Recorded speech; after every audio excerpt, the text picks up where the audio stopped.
కొందరు ఎక్సైజ్ ఆఫీసర్లు అత్యుత్సాహం ప్రదర్శించి ఎలుకలకు పెట్టిన మందు మరది ఒక బాత్రూంలో పాయకానికి పైన ఉంటే దాంట్లో ఉన్న ఒడ్లు తీసి వెదజల్లటం వల్ల ఇష్టానుసారంగా పారేయటం వల్ల ఇక్కడ సుమారు 180 నుంచి 200 కోళ్ళు అక్కడికక్కడ చనిపోవడం జరిగింది. దీని మీద ఆ యొక్క ఎక్సైజ్ అధికారులు ఏ విధంగా స్పందిస్తారు అనేది తెలియాలి. ఇదే సమాచారం స్థానికంగా ఉన్న వెటర్నరీ డాక్టర్ ప్రథమ వైద్యులకి మండల వైద్యులకి సమాచారం అందించడం జరిగింది. ఇక్కడికి ఆ వైద్యాధికారి వచ్చి వాటిని పంచనామా చేసి పరిశీలించి టెస్టుల నిమిత్తం తీసుకుపోవడం జరిగింది. అసలు ఈ రైతుకి ఏం జరిగింది? ఈయన మాజీ ఎంపీటీసీ, ప్రజాసేవకుడు, ప్రజల మనిషి. ఇతని మీద కావాలని కొందరు ఫిర్యాదు ఇస్తే దీన్ని స్పెషల్ పార్టీ ఎక్స్చేంజ్ ఆఫీసర్లట వాళ్ళు వచ్చి చాలా ఇబ్బంది పెట్టి వీళ్ళకి 200 కోళ్ళు సుమారు నష్టం జరిగేలా చేశారు. అసలు ఏం జరిగిందో ఆ రైతు మాటల్లోనే విన్నాం. సార్ నమస్కారం సార్, మీకేం జరిగింది? అసలు మీకు జరిగిన అన్యాయం చూపిస్తుంది. అందరికీ నమస్కారం. మీరు పెద్దగా అడుగుతున్నారు. నేను నిన్న 7ంటికి పొద్దున్నే మాయమ్మ గారు మేము ఇద్దరు వెళ్ళిపోయాం. అయితే వాళ్ళు ఎక్స్చేంజ్ వాళ్ళది ఏది లాటు కర్ర లాటు పాడని 7ంటికి పోతే మా బాబుని ఇంకో అబ్బాయి ఉన్నారు. సీసీ కెమెరా అన్నీ ఆన్ చేసే ఉండేయండి. ఎక్స్చేంజ్ వాళ్ళకి ఎవరో ఇన్ఫర్మేషన్ ఇచ్చారంటే మోహన్ సారా కాపిస్తుండని చెప్పేసి ఇన్ఫర్మేషన్ ఇస్తే వాళ్ళు వచ్చి దాడి చేశారు. ఇంటి పైన కైవారం చూస్తే ఆ ఎలకలకి నేను చంపటానికి అని చెప్పేసి 3 ఎకరాలు పెట్టిన సుమారుగా ఒక 1/4 కిలో సుమారు ఉన్నాయండి ఒడ్లు. అది బాత్రూమ్ పైన రేకుల పైన వేసి పైన పైపులు వేస్తే వాటికి అన్నిటికీ సీసీ కెమెరా ఉండే కానీ బాత్రూమ్కి వెళ్ళి పెడితే బాగోదని పెట్టలేదండి. అది దులిపేటప్పుడు 2 సాక్షులు, మా అబ్బాయి ఇంకో మన జరపల వెంకటేశ్వరరావు వాళ్ళు ఇద్దరే ఉండారు సార్. వాళ్ళు కూడా మన ఫుటేజ్లో ఉండారు సార్. వీళ్ళు ఏంటని ఎక్స్చేంజ్ వాళ్ళు వాంచారు, మీరు ఎవరు ఏంటి అని చెప్పేసి వీళ్ళు ఫుటూలు తీస్తుంటే మా పిల్లగాళ్ళ మీద కంటే కూడా బండిని కొద్దిగా రైడ్ చేయడానికి వచ్చారంట ఫుటూలు తీస్తే అని చెప్పారు సార్. నాకు ఈ నష్టపరాని మరి వాళ్ళు ఎక్స్చేంజ్ వాళ్ళు చెప్తారా, లేదంటే నేను ఒకటే చెప్తా, వాళ్ళు ఫోన్ నెంబర్ ఇవ్వండి. మీకు ఎవరైతే ఇచ్చారు అధికారంగా ఎవరు ఇచ్చారు, మీకు సారా వాళ్ళు చెప్పారా, ఇంకెవరైనా వేరే వాళ్ళు చెప్పారా, రాజకీయంగా చెప్పారా, వాళ్ళ ఫుటూలు వాళ్ళ మన సెల్ మెసేజ్ కానీ మీరు ఫోన్ మాట్లాడి నాకు ఇవ్వండి. మీ కేసుని విత్డ్రా చేసుకుంటాను. నేను కావాలని ఎక్స్చేంజ్ వాళ్ళకైతే మాత్రం నేను ఏం చెప్పలేదు. కావాలని వాళ్ళు మొత్తం చిందరబందీ చేసి చచ్చిపోయింది సార్ నా కోడి. వెంకటేశ్వరరావు ఇక్కడ వెంకటేశ్వరరావు గారు అని ప్రత్యక్ష సాక్షి ఉన్నారు. అసలు ఏం జరిగింది ఏంటి అనేది ఆయన మాటలోనే.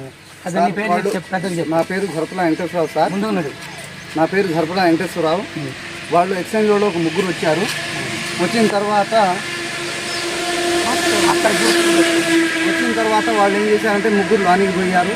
మిగతా వాళ్ళు నేను ఉయ్యాల్లో ఊగుతుంటే ఒక కానిస్టేబుల్ వచ్చి ఆ రేకుల మీద ఉన్న సంచిని దులిపిండు. తర్వాత ఒక ఎస్పీ మా కానిస్టేబులే దిబ్బ ఆడుంది కాలు ఆడుందని నాకు అడిగిండు. కాలువ దిబ్బాని ఇటు చూపించిన తర్వాత వాళ్ళు వెళ్ళిపోయిన తర్వాత కోళ్ళంతా పడిపోయింది. దాంట్లో ఏమో నేను చూడలేదు. అది నాకు మాటలు ఇటు పెట్టారు కదా ట్రాక్లో, దిబ్బలు ఆడుండేవి కాలువలు ఆడుండేవి నాకు ట్రాక్లో పెట్టారు. అది తర్వాత వాళ్ళు పోయిన తర్వాత నేను చూసినది కొడుకు చనిపోతుంది ఏంటంటే ఆడ ఒడ్లు పడి ఉన్నాయి అన్నమాట. ఏమంటే వాళ్ళ నాన్నగారికి వాళ్ళపై ఫోన్ కానిస్టేబుల్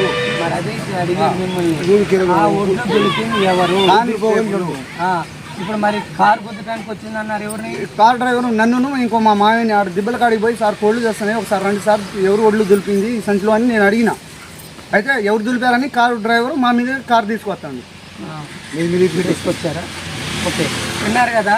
ఈ విధంగా ఎక్సైజ్ శాఖ అధికారులు ఇష్టానుసారంగా స్పెషల్ కార్డ్ అని చెప్పేసి వాళ్ళకి నచ్చిన విధంగా ఇటువంటి నిరుపేదలను ఇబ్బంది పెట్టి ఒక ప్రజాప్రతినిధిని, ఒక ఉత్తమమైన సేవలో ఉన్న వ్యక్తిని సారగాతండని నెపంతో ఇక్కడ ఉన్న ఎలికలకు పెట్టిన యొక్క వరిసేలో ఉన్న ఎలికలకు పెట్టిన వడ్లని దులపటం వల్ల ఇంత నష్టం జరిగింది.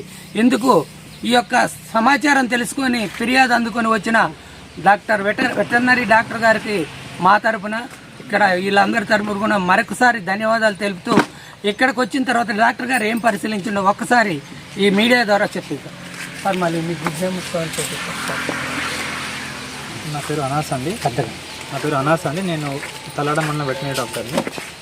ముందుగా నిన్న రాత్రి సుమారు 8 o'clockకి నాకు ఎస్ఐ గారు కాల్ చేశారు. తలాడ ఎస్ఐ గారు చేసి సమాచారం ఇచ్చారని కోడి చనిపోయిందని. ఇన్ఫర్మేషన్ ఇచ్చారు. ఈరోజు పొద్దున రైతును కాల్ చేసి చనిపోతున్నాయి సార్, ఒకసారి చూడండి అని చెప్పారు.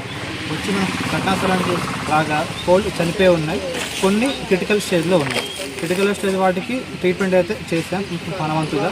చనిపోయిన వాటికి ఇప్పుడు స్టేషన్ వాళ్ళు మనకి రిక్వెషన్ లెటర్ ఇచ్చాక పోస్ట్ మార్టం చేసి శాంపిల్స్ అనేవి ఫోరెన్సిక్ ల్యాబ్ పంపిస్తాము హైదరాబాద్లో. వాళ్ళు రిజల్ట్ ఇస్తారు, దాన్ని బట్టి ఇస్తారు. Thank you sir. మా యొక్క రిక్వెస్ట్ మేరకు వచ్చినందుకు ప్రత్యేక ధన్యవాదాలు.